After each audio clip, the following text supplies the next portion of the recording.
Hello friends, welcome back to my channel dinner রান্নাঘর। আজকে আমি একটা নতুন রেসিপি নিয়ে এসেছি, সেটা হলো চিংড়ি মাছের ভোনা। সবসময় তো আমরা চিংড়ি মাছ অনেক রকমভাবেই খেয়ে থাকি, সবজির সাথে হোক, কোনো ডিশ খেয়ে থাকি। আশা করি তোমরা এই ডিশটা পছন্দ করবে। তো এটা আমারও খুব ভালো লেগেছিলো, তাই কিন্তু তোমাদের সাথে আমি শেয়ার করে নিলাম। তো চলো চলে যাই রেসিপিতে। এখানে আমি কড়াইতে খানিকটা সর্ষের তেল নিয়ে নিয়েছি। সর্ষের তেলেই রান্নাটা খুব ভালো হয়। আর নিয়ে নিয়েছি বড় মাপে দুটো পেঁয়াজ। সেই পেঁয়াজটা আমি এমনি করে স্লাইস করে নিয়েছি। এইভাবে স্লাইস করে নিয়ে তারপরে কিন্তু সেই গরম তেলে দিয়ে নিলাম, আর দিয়ে নিলাম কাঁচা লঙ্কা। তোমরা যেরকম ঝাল খেতে পছন্দ করো সেই অনুযায়ী ঝালটা কিন্তু কমিয়ে বাড়িয়ে নিও। এইভাবে কিন্তু ভাজতে ভাজতে দেখলাম যে সামান্য একটু ব্রাউন হয়ে এসছে, তখন কিন্তু ধুয়ে রাখা চিংড়িগুলোতে আমি লবণ মাখিয়ে রেখেছিলাম। তারপরে কিন্তু চিংড়িগুলো এইভাবে তেলের মধ্যে দিয়ে একটু সামান্য ফ্রাই করে নেব। তোমরা আমার চ্যানেলে যারা নতুন আসছো, যারা নতুন দেখছো, তারা কিন্তু অবশ্যই আমার চ্যানেলটাকে সাবস্ক্রাইব করে নিয়ে পাশের বেল আইকনটা প্রেস করে নিও, যাতে করে রান্নার নোটিফিকেশনগুলো সবার আগে তোমাদের কাছে পৌঁছে যায়। আর যারা সাবস্ক্রাইব করে দেখছো তাদেরকে তো অসংখ্য ধন্যবাদ জানাই। তারপরে এইভাবে কিন্তু ভালো করে লাল লাল করে একটু ফ্রাই করে নেব। ফ্রাই করে নেওয়ার পর এর মধ্যে একে একে আমি মশলার উপকরণগুলো দিচ্ছি। তোমরা ভিডিওটা স্কিপ না করে দেখতে থাকো, নাহলে কিন্তু অনেক কিছু মিস করে যাবে।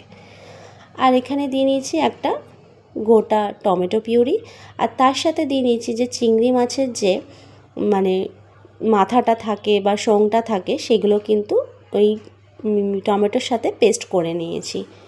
তারপরে দিয়ে নিলাম এখানে 1 টেবিল চামচ মতন আদা রসুন পেস্ট দিয়ে ভালো করে সমস্ত উপকরণ কিন্তু একটু ভাজা ভাজা করে নেব, যাতে করে এর কাঁচা গন্ধগুলো চলে যায়। তোমরা অবশ্যই বাড়িতে একবার এইভাবে বানিয়ে খাবে, তোমাদেরও খুব ভালো লাগবে। এটা গরম ভাতের সাথে কিন্তু অসাধারণ লাগে খেতে।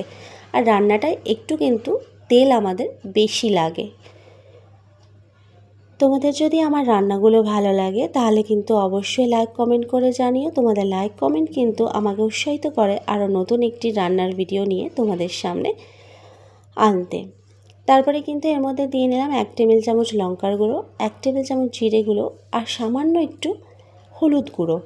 হলুদটা কিন্তু না দিলেও চলে, কিন্তু আমি এখানে কালারের জন্য সামান্য একটু হলুদ দিয়ে নিলাম। এই রান্নাটা যেহেতু লাল লালই দেখতে হয়, তাই কিন্তু হলুদটা ইউজ না করলেই পারো।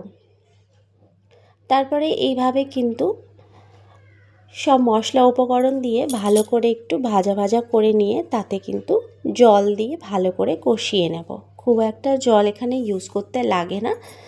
এখানে আমি যে মশলা করেছিলাম সেই মশলার বাটিটা ধুয়েই কিন্তু আমি জলটা দিয়ে নিয়েছি। দেখতে পাচ্ছ কালারটা কত সুন্দর এসছে। কালারটা যেমন সুন্দর হয়েছিল, খেতেও কিন্তু খুব ভালো লাগে। অবশ্যই তোমরা এটা বাড়িতে বানিয়ে খেও। আর রান্নাটা কোনো অংশে ভালো লেগে থাকলে তাহলে কিন্তু বন্ধুদের সাথে শেয়ার করে নিও। তারপরে আমি একটু লবণ দিয়ে নিলাম, কারণ লবণ শুধু কিন্তু মাছে লাগিয়েছিলাম, তাই জন্য কিন্তু আর এক্সট্রা করে লবণ দিইনি। তাই খেয়ে দেখলাম যে লবণটা কম হয়েছে, তাই কিন্তু অবশ্যই একটু লবণটা চেক করে নেবে তোমরাও। তারপরে এইভাবে কিন্তু কষাতে কষাতেই কিন্তু রান্নাটা হয়ে যায়। রান্নাটা নামানোর আগে এই গরম মশলার গুঁড়োটা কিন্তু দিতেই হবে, তাই সামান্য পরিমাণে একটু গরম মশলা গুঁড়ো দিয়ে নিলাম। এভাবে কিছুক্ষণ নাড়িয়ে চাড়িয়ে কিন্তু নামিয়ে নেব। আজকের রান্না কিন্তু এই পর্যন্তই। রান্নাটা তোমাদের কেমন লাগলো অবশ্যই লাইক কমেন্ট করে জানিও। নেক্সট আসবো অন্য কোনো ভিডিও নিয়ে। ততদিন সবাই সুস্থ থেকো, ভালো থেকো। Thanks for watching.